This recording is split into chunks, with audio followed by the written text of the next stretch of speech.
Hello, it's you ഗ്വാൻമീൻ.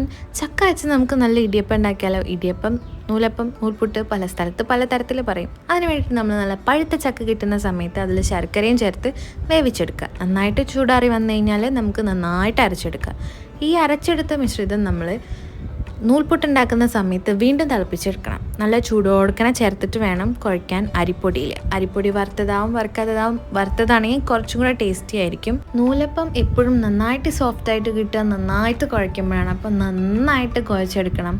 അതിലൊരു മടിയും കാണിക്കേണ്ട, ഭയങ്കര ടേസ്റ്റി ആയിട്ട് കിട്ടും. ഇനി നമ്മളിതിൻ്റെ ഇടയിൽ തേങ്ങ ചേർക്കുമ്പോൾ തേങ്ങയിൽ കുറച്ച് പഞ്ചസാരയും കൂടെ ഇട്ട് കൊടുക്കുക. കാരണം നമ്മളിതിൻ്റെ ഒപ്പം വേറെ കറികളോ ഒന്നും കൂട്ടേണ്ട ആവശ്യമില്ല, ഇതങ്ങനെ കഴിക്കുക. അപ്പോൾ തേങ്ങയിൽ കുറച്ച് പഞ്ചസാരയും കൂടെ ആകുമ്പോൾ നല്ല അടിപൊളിയായിരിക്കും. പിന്നെ അതിങ്ങനെ നൂലപ്പത്തട്ടിലിങ്ങനെ നൂൽപുട്ട് ഇങ്ങനെ സെറ്റാക്കി വെച്ച് ആവി കയറ്റി കഴിഞ്ഞാൽ നല്ല ചുടു ഇടിയപ്പം, ചുടു നൂലപ്പം സെറ്റാണ്.